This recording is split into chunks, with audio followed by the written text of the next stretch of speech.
First of all, thanks a million for coming on. I really appreciate you taking the time out. We'll start off nice and easy. So I see are you drinking coffee there now? Man, so what's in here, my brother, is 2 tablespoons of grass-fed butter and one of MCT oil. Man, this is my I like to say my secret sauce, even though the information is available to all, fam. It's how I kick off my day. And dude, I don't touch another calorie besides these 400 of fat to like noon, 1 o'clock typically. I assume there's coffee in it as well. It's not just butter and oil. Yeah, that would be kind of rough, but yeah, there's 12 ounces of drip coffee in here, my brother. That's nice. Is that like a Chemex or one of those like old-fashioned drip machines? Yeah, man. So it's a mixture of either the old-fashioned drip machine I did today, or sometimes I do the French press, Oh yeah, okay. you know, which I'm a fan as well. I'm here speaking to you from beautiful Palm Springs, and we have so many little craft coffee joints. Yeah. So I'll go buy the bean and then we grind it here and that aroma. I am a sucker for the whole experience of the coffee. I think I like the experience more than the actual liquid. Yeah, I think that's one of the I suppose really nice or lovely things about coffee is that you get that like like if you want it to be, it can be just something that's quick and takes you 2 minutes and you're out the door with it. Or if you want it to be, you can make it take 20 minutes and you can really immerse yourself in the whole like process of it and the routine and the just the enjoyment of actually making it, like the process of it. But then Yeah. yeah, if you're running out the door to work, similarly you can have it done in 2 minutes and be like, just down it as you're getting into your car or whatever. um do you have a coffee memory then? Something like, a place you were, a person you were with, or something like that, where maybe you shared a coffee or had an enjoyable experience around coffee. So, man, that is such an interesting question. And I want to give you an interesting answer, man. And it'll tie into what we'll talk about later. My mom, brother, used to be a huge coffee drinker. And I would be in the kitchen with her in the mornings as she's making her coffee. And I tried it, I want to say maybe when I was about 17, 18, and it was so bitter and disgusting. So the irony is I enjoyed watching her drink her coffee in the kitchen. I would sit down at the table with her in the mornings. And then now, obviously, she's no longer around, and we'll get into that. I enjoy the coffee with her more than ever today than I did even when she was here in physical form. So all to say, coffee for me is very spiritual experience. And my grandfather told me 2 things, brother, and one of them has to do with women, which I don't think it's appropriate for the podcast. Little words of wisdom. But the other one was he would call me Armandito, right? Armando, and Armandito is like small Armando. And he goes, Armandito, and he would say it in Spanish. So I'm translating it. He's like, the day you start to drink coffee, make sure you sip it slowly. And if you find yourself drinking coffee for the energy, you're drinking it for the wrong reasons. Brother, wow, I live that. So having this wonderful bulletproof coffee with you, talking about what we're talking about, this is the intention of coffee in my life, not for the energy, right? Because the energy is within, brother. Yeah, I love that. It's actually funny. I put up a question box sometimes on Instagram, just see if anyone has any questions they want answered. And someone asked me for my coffee memory the other day, and I shared it. And they were like, I had a coffee the day my daughter was born, and like I'll never forget that. I can't actually remember the actual coffee, but I know I'll never forget the like where I was and stuff. And they said like, oh, that's kind of nice. And then I was like, well, I actually have another one where I remember being really pissed off with my dad. I can't remember over what, but I was like, Yeah. I was maybe 9, like somewhere around there. And we had an argument about something, and he'd be quite stubborn. Like, he's a farmer, and it was as if he was always like 80 years old. He was just like perpetually old in my mind. But I remember being really pissed off at him, and I was like, I'll make him a coffee, but Mm. I'll put a shit ton of coffee into it. So I was like, do you want a coffee? And he was like, yeah, right. So I went out and I put like 7 tablespoons of like, instant coffee into it. It was like Yeah. tar. Brought it back into him, gave it to him, and he drank it and like never noticed. And then as I was telling the girl that story, I was like, well, now that I think about it, he probably did notice, but just didn't give me the pleasure of like turning his face, you know, when he had realized like, well, yeah, just when you talked about your mom there, it reminded me of that. Yeah. Do you listen to a lot of podcasts? Because obviously you travel a good bit. So is audiobooks or podcasts something that you Oh, get into? man, I am into a lot of podcasts, and one that I'm really into right now is Rich Roll. Man, this is an inspiring human being, that yeah, essentially, like everybody in life, right, had adversity and overcame it. And now he's sharing, his quote unquote secrets on how he overcame adversity. And the other day I was listening to him and Matthew McConaughey, and it was such an awesome podcast. So yeah, man, I'm on podcasts all the time. And I enjoy a little bit of Sam Harris, I must admit. I think he's just a brilliant human being, and some of the themes and guests are really impressive. And I like Joe Rogan, man. I think outside of his popularity, I think his ability to interview and engage in long form conversation and letting his guests really speak their mind and giving them such a beautiful platform to share, even with people that he disagrees with. I'm a big fan. And dude, the list goes on and on. And what is it that brings you back then for a second episode? Like, say the list of guests that come up? Like, do you search people out, or is it that you find, say, like that, where you found, Joe, and you enjoy his conversational style? Is that what brings you back? Yeah, great question. So for sure, there's a draw to guests. Like, for example, I'm a huge Tesla fan, SpaceX and everything, Elon Musk. And, Elon was just on with Joe. So I went to listen. However, what really keeps me coming back is when the interviewer, you feel that genuinely doesn't have his mind made up and doesn't have an agenda for the guest. He's allowing the guest to paint on a blank canvas, if you will. So that is great, man. That tells me a lot about the person, because, when we're married to our opinions, fam, and they're in fact opinions because we don't know the facts, I think that's a recipe for disaster. So people that I feel are genuinely there to allow their guests to speak their truth and see their perspective. And it's almost like they don't ask why, fam, they ask how. So how did you come about to think the way that you think versus why do you think the way you think? So that how, when they lead with that versus why, tells me that they're genuinely interested in finding out the person's motivation behind their beliefs. And that's big, man. That captivates me, man. That's cool. So you originally you were in Miami, is that right? Correct, man. I was born in Venezuela and lived in Miami for almost 30 years. And is Peak 360, is that where you found CrossFit, or did you kind of just end up training there? Dude, I found CrossFit in a park in Miami called Tropical Park with my best friend in the world, Guido Trinidad. Dude, this dude used to run boot camps in a park out of the trunk of his car, where you're going to appreciate this story. The beast was the 35-pound kettlebell, brother. If you were able to swing the 35-pound kettlebell with Guido Trinidad in the park, you were the beast. Just to show, where it came from. And Guido inspired me, man. He made me throw up in a 300 workout in which he completed the workout, brother. I was halfway through and throwing up. And I thought I was fit because I've had a six-pack since I was born. I think my six-pack is more genetically gifted. I must admit that. So, Guido saw me. He's like, "Oh, man, you're in shape." I'm like, "Oh, I'm in the best shape in my life." I was in global gym shape, fam. I had no idea what this high-intensity crap was. And he humbled me, man. And as anyone that embraces humility, I said, "Hey, help me." I asked Guido for help, and dude, he took me underneath his wing, showed me everything about high intensity training and CrossFit, and it led to a brotherhood, man. I consider him, my top favorite human on earth, dude. That's cool. Yeah.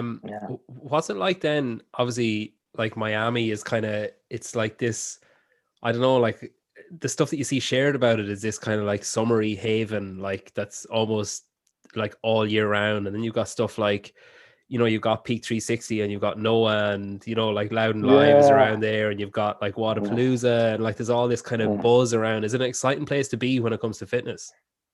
Man, it's a super exciting place to be. And, I think the general cultural aspects of Miami just make for a solid foundation for excitement across so many industries, including fitness, right? I mean, you have a melting pot of cultures.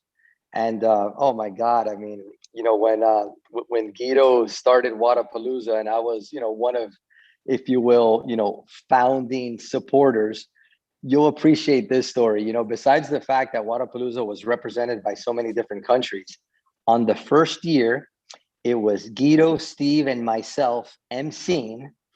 And at one point in time, we didn't even have enough judges, brother. And I'm on the MC floor. Guido can best tell you the story. And I'm like, all right, we need an additional judge. You, there in the bleachers, you're going to be a judge. And they're like, what? I literally run onto the bleachers with the scorecard of the WOD, explain it to them in real time, drag them back onto the floor, and that fan became a judge and will never forget that experience, which is what made Wadapalooza great and will continue to make Wadapalooza great if they honor the experience and why Guido created that event, man. But yeah, Miami is an exciting place to be, brother, for fitness.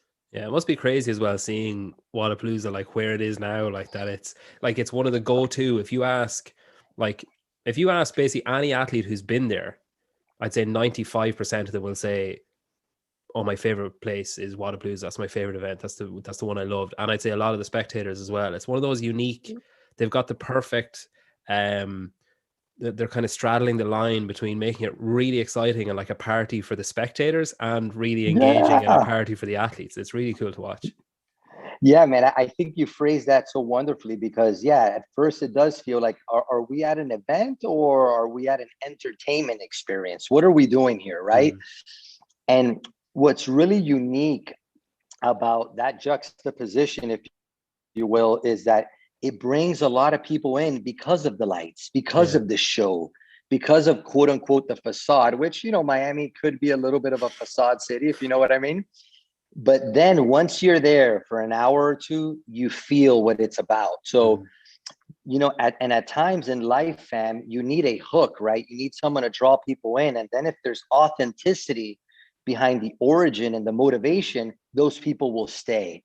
And everyone that's come to Wadapalooza, man, they stay and they keep coming back for more because it's much more than fitness. It's truly a celebration of life, man. And that was all Guido, man, really founding that. And then you mentioned Noah.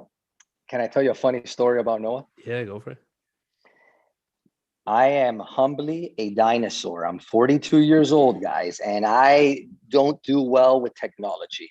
I enjoy books, smelling them, the pages, and I'm not that big into how to use a phone correctly. And recently, I'm becoming a pilot, and I do these little elementary videos. So Noah is my mentor in helping me understand how to work social media. So I spoke to him the other day, man, and he was like, well, dude, you got to do this, you got to do that. And you're great at your genuineness, but you do have to be a little bit more intentional about this. And dude, Noah is such a beautiful soul, man. And you would not believe that Noah used to sleep waiting for Guido to come out of his office, fresh off his games year when Noah was first getting introduced, just to share 30 minutes of Guido's time on the floor in a workout.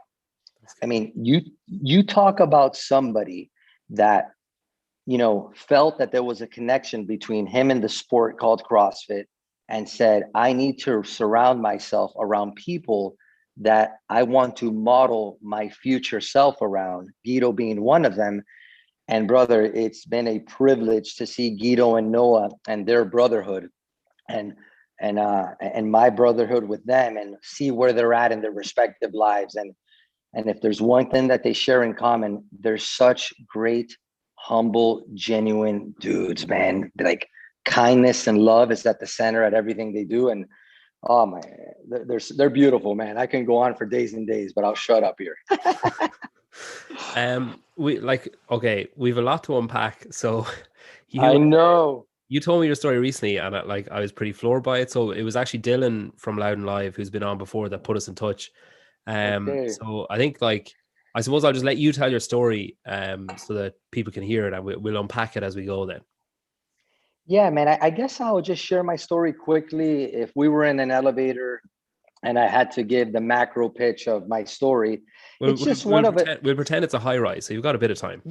There you go. Okay, cool. But at the end of the day, the story is about, adversity and overcoming adversity and having the option, guys, to use adversity as a crutch to justify any shortcomings in life and or to use it to excel and to thrive. And I've chosen the latter. And basically in this order, and it usually kind of freaks people out, but my smile is genuine. So I'm doing well, guys.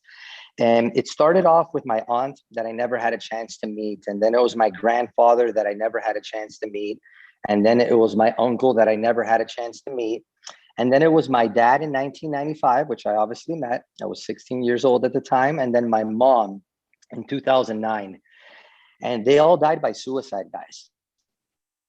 And, when you lose any loved one to any reason, guys, disease, accident, and every other possible circumstance in between, it's challenging to say the least, right? But when you lose someone to suicide, it's a very particular loss, right? Because often the first thing that comes to mind is why? Why? Why did my mom, my dad, my aunt, uncle, and grandfather, quote unquote, choose to take their life? And that why can either empower you or consume you for the rest of your life. And I chose for it to empower me in large part because the why they decided in the weakest moment of their life to take their physical life, because they still exist in spiritual form, is not important. That's very important for people to understand. We need to really celebrate our loved ones that have passed away. And the way we celebrate and honor them is to keeping alive the best thing that was in fact them, not the moment of weakness. And we can do that even with loved ones that are alive with us today, man. We're imperfect beings and we can have a bad day. And maybe we blow a gasket and say something unkind to someone that we love. And it's important just to give everybody that we love the benefit of the doubt. And hopefully we get that in return when we make a mistake, when we exemplify to be human. So yeah, brother, that's essentially my story in a nutshell, and this adversity has empowered me to be one of the happiest humans on earth. And being one of the happiest humans on earth doesn't mean I'm happy 24/7.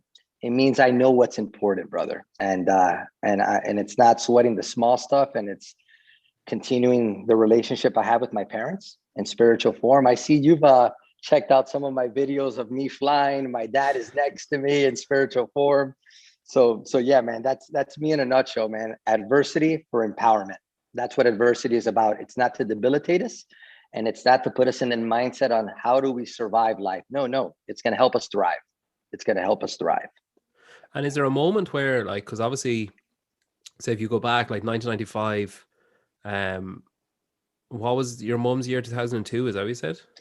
2009. 2009. Like, there's a big gap there. So had you like, obviously you've kind of, I guess made sense of things or made your own sense of things now, and you've had, you mentioned that you're 42, like you've got the benefit of maturity and the benefit of like, yeah, hindsight and life experiences and stuff. And thankfully you've found a way to kind of line your ducks up in a row that makes sense to you.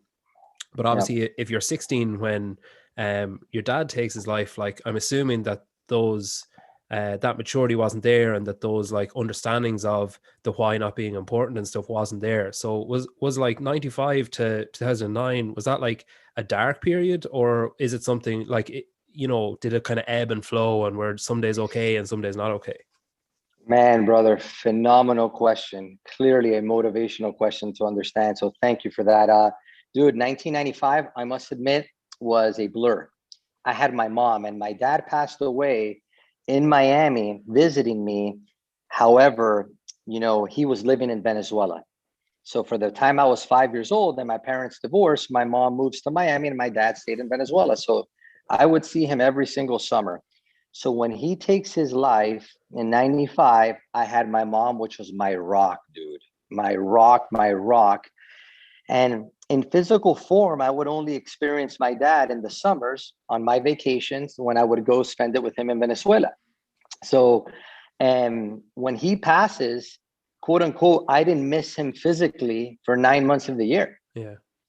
It was in the summer that I started to miss him, man, you know, because the summer, dude, was when I would be in Venezuela, flying with him on an airplane, on a motorcycle, in a farm, in nature, in rivers, in waterfalls, on mountains. Everything I do today, brother, and people see in my social media is in honor of my dad, but I don't do it because of him. I do it because of him. It's in me, and I genuinely do it for me now. Mm.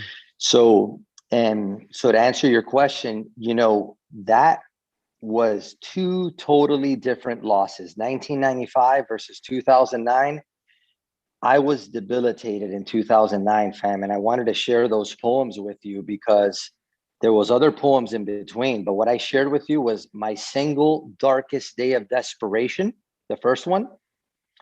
And then what was it? I think like 5, 6 months later, I put the date, the day I woke up and realized I was no longer depressed. And it was a beautiful day.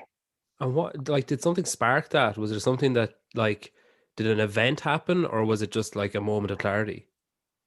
You know what? It's funny. You're asking me if something happened. I'm going to tell you the answer. Something didn't happen.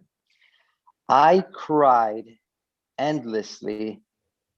And I get a little teary eyed, and these tears are out of positive emotions, which, by the way, tears are important, right?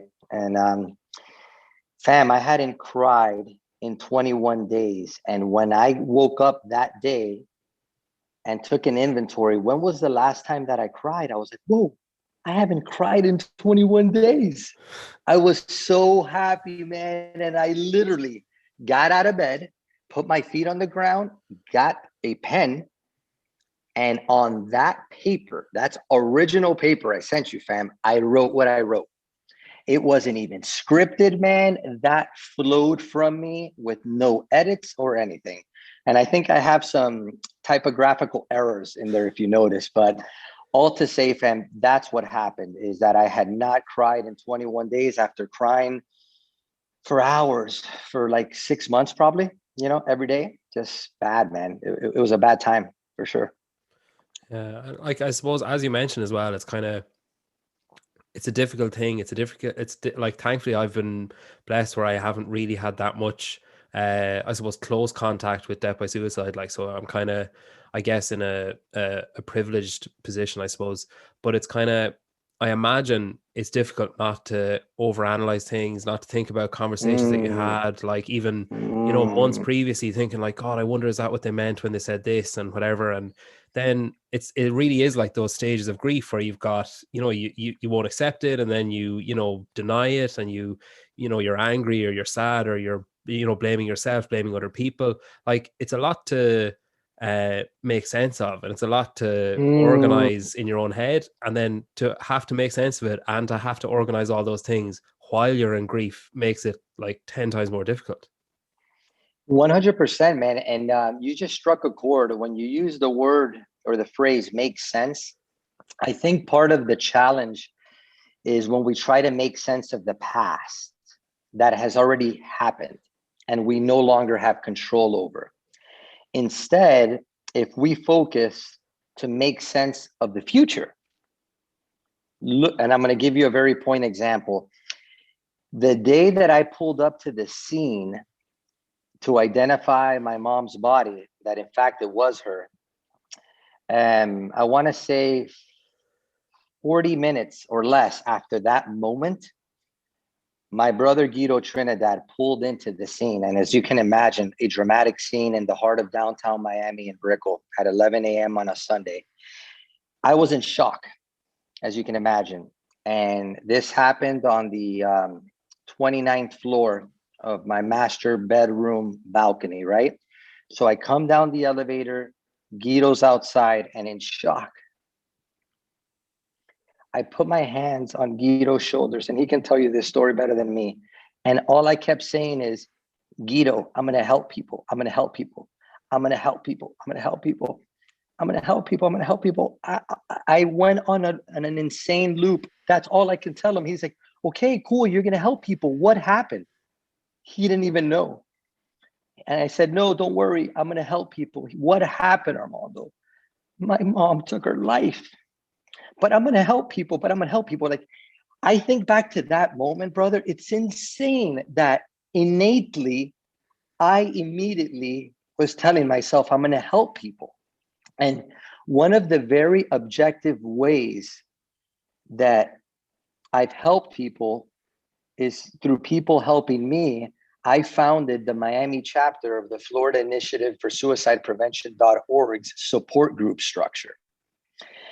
And so many people helped me, for this support group, to take place, including someone that I consider a dear friend named Francis, but the world knows him as Mayor Francis Suarez of Miami.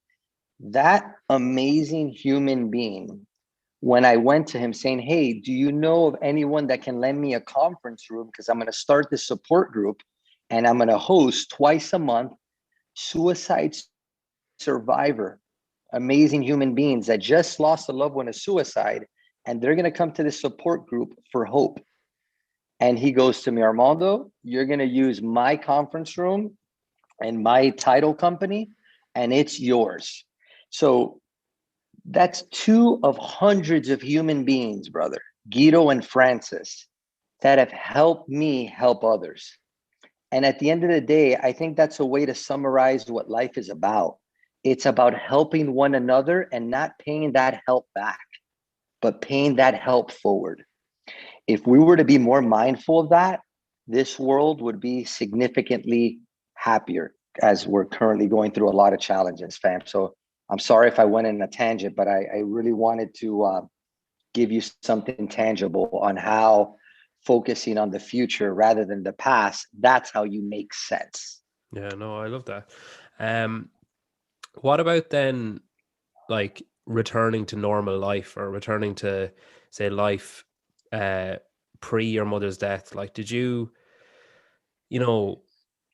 everything change? Did you return to, like, was it difficult going back to the gym? Was it difficult going back to your social circles? Like, how do you approach those kind of engagements? Brother, everything changed, but for the better. And to give you an idea, man, and Peak 360 and CrossFit is such at the middle of this story, man. And that's why I think CrossFit is beautiful. And it's not the games, it's not the methodology, it's not the programming, it's the fucking community. I'm so sorry, I bleeped that out. It's the community, brother. It's the community. Okay. Fam, the secret sauce of this beautiful thing called CrossFit is the community. The community really loves me, man. And 2 weeks after, when I was able to, peel myself out of bed, Peak 360 and Guido did a hero WOD for my mom, man. And she died, I want to say, at 51, right? So the WOD was, Guido's an insane programmer. And when I say insane, I'm saying the good and the bad sense of the word. I would show up to Peak sometimes and I'd be like, yo, Guido, are you serious? Like, we're going to do this thing right here on this whiteboard? So for this WOD fam, you're going to like this story. I don't know how many movements, but it was a lot of movements of 51 reps or 50 or 51 or 54. My mom was, I forget right now. At the time, brother, my PR for pull-ups was, I think, 29 unbroken. I showed up and there was like 38 beautiful souls in that gym to do this WOD. And a bunch of people did it throughout the day, throughout the week. I think every member at Peak did my mom's hero WOD. And on that day, I was sleep deprived. I was depressed and life was not very good. And I was not eating, and I did 41 unbroken pull-ups. I PR'd by 12 reps. physiologically, mentally, I was handicapped. Yet spiritually, I was broken. The reason why I did 41 pull-ups, brother, was because of the community. I wasn't doing it for myself. There was 38 other people that were doing it for my mom. And I did those pull-ups out of respect and honor what they were doing for my mom, because I couldn't even do it for myself. Man, community is so important. And what CrossFit has done, dude, to help me not only get back to normal, forget normal. My life is so much better today because my parents died by suicide, and because I used that adversity to empower me, and because I anecdotally know the value of not only the CrossFit community, my wife, my dog, my friends, my work associates, you, brother. You have no idea how much I value you. And what do I know you? Less than 90 minutes, fam. You are officially helping me live my purpose through giving me this platform on this audience, brother. You are such a beautiful human being for doing what you're doing with me. I'll shut up. I get a little emotional and happy, and I'm very expressive, dude. Let me have a sip of my coffee. I don't take compliments well either, so it's best we just move on. I understand, fam. I understand. I was going to ask, so like, well, first of all, actually, you mentioned your dog there. Your dog is stunningly beautiful. Like, such a lovely dog. I love those Australian sheepdogs. Really, really nice dog. Yeah. You mentioned suicide survivor groups earlier on, that you set one up in Miami. Like, Yeah. what are your aims with regards to that? And I suppose, like, how do you plan on fulfilling the aims that you have for that type of initiative? Yeah, man. You know, it started off very humbly, right? There wasn't a suicide survivor support group in Miami. So funny enough, as I'm battling through severe depression and feeling so bad, I get on Google, and I did two things on Google.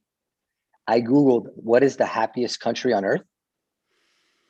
And that year there was a worldwide survey, and the country was Costa Rica. I'll circle back to that, remind me. And then I Googled Miami suicide support groups.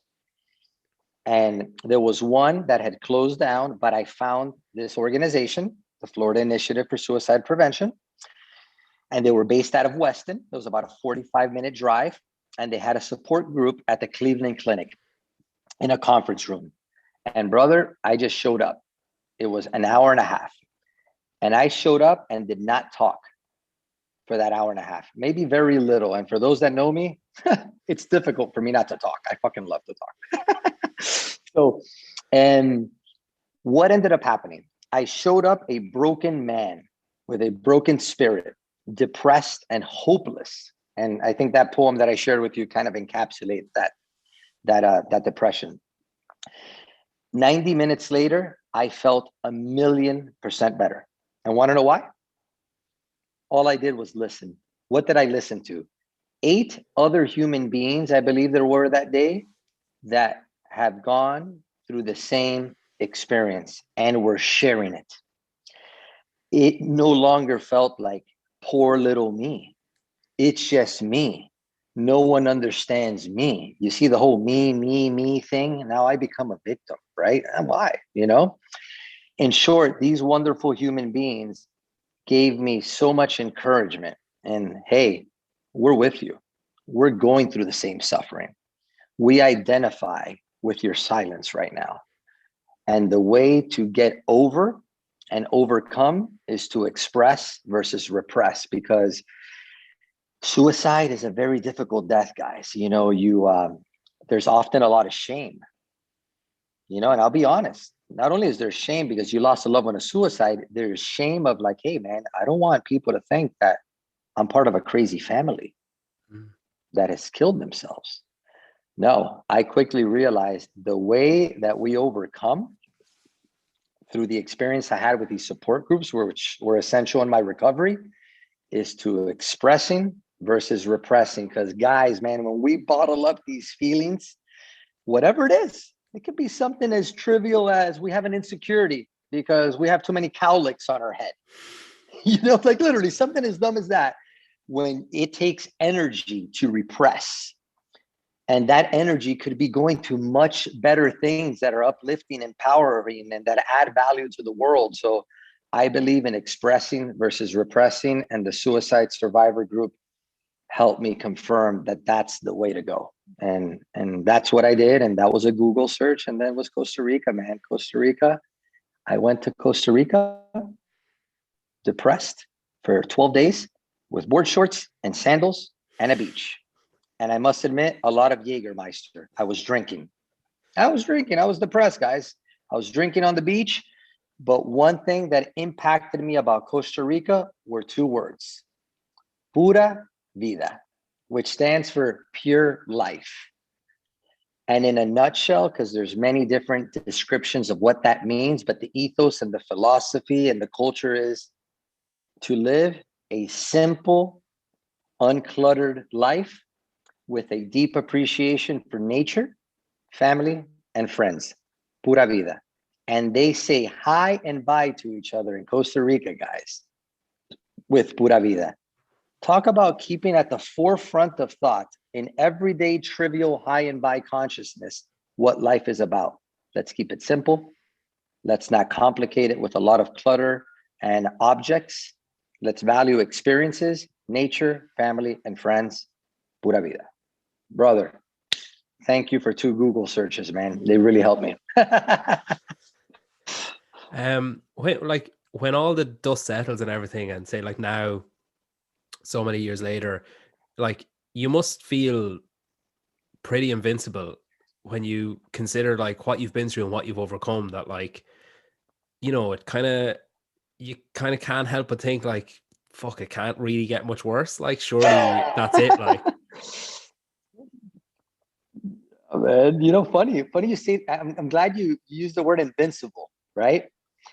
Because I'm not invincible through a projection of strength. I'm invincible through a projection of weakness, of perceived weakness, because I live vulnerable, man. I show tears. I show emotion. I show my imperfections. I talk about what I don't know. And there is strength in that. So I think often we think being invincible is to never have suffered defeat.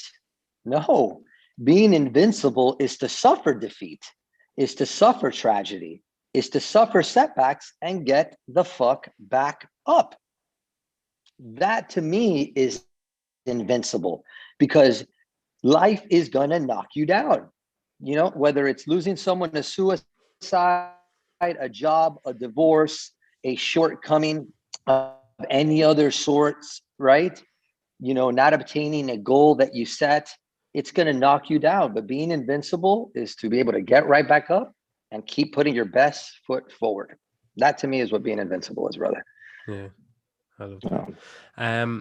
Well, look, we'll finish with a quick fire. Please. So they're all either or, I think. So snatch or clean? Oh, clean all day, fam. Clean all day. Americano or iced? Americano. I suppose butter wouldn't melt in iced coffee. You just have like a weird exactly, because there's butter in my coffee. There's never sugar, fam. No sugar, please. Run or row? Ooh, now I will say run. Before I would say row. I'm training to do some big things in Summit, Mount Denali, and I'm doing a lot of running. So running, my man, running. Do you know, actually, I saw you put that up on your Instagram the other day. Justin that runs Morning Chalk Up. Okay. He's currently training for that. I saw him the other day putting up, he did box step ups in like boots or whatever with a pack. And he had written on it why he was doing it. And I was like, where have I seen that name before? And then I went back and looked, it was your story. So he's training for the same summit. I think he's doing it like, relatively soon, I think. So you should link up with him and see what he's doing. Really? Yeah. Brother, can I do something very cheap right now with you and commit you to something? Yeah. Do you mind introducing me to Justin? I would love to to meet that man. You No know, that would be problem. amazing. It would be an honor, brother. Thank you. Thank Yeah, you. no problem. Okay, deadlift or bench? Ooh, deadlift all day, man. All day. More Um, functional than benching, in my opinion. yeah, show muscles though. A Yeah. 1,000 meter walking lunge or 500 push-ups. 1,000 meter walking lunge all day, man. All day. Do you know Love it. what? I actually wrote that question, and then as I was sitting, I was trying to think. I had a 1,000 meter walking lunge, and then I was thinking like, what would be like, a fair, like, a fair either or with a 1,000 meter walking lunge. And I was like picturing it in my head. I was like, right, how far away is 1,000 meters from here? And I was like, right, so we walk and lunge. And then I was like, fuck, that's a really long way. I was like, that's so many lunges. And then I was like, I was going to say 1,000 air squats. And I was like, no, well, it's not really comparable.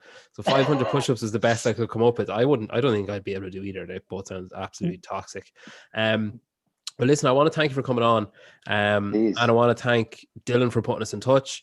Oh, And man. I want to thank the coaches and members there at Peak 360 for pulling you back when you needed it. Yes. I think like your story Yes. is an incredible one. I think it deserves to be shared. And No. if the end result of what you're planning can match your ambition and your fire for suicide survivors, then I think the future is very bright. And look, if there's ever anything I can do to help, just reach out and let me know, and I'll do whatever I'm able to do. Brother, you've already done so much for me. You have no idea, man. Thank you, brother. I appreciate the time and space and the love and giving me this platform and audience. And dude, if you don't mind, let's keep in touch, man. Would love to grow a friendship with you, man, if you Yeah, allow me. 100%. Look forward to it.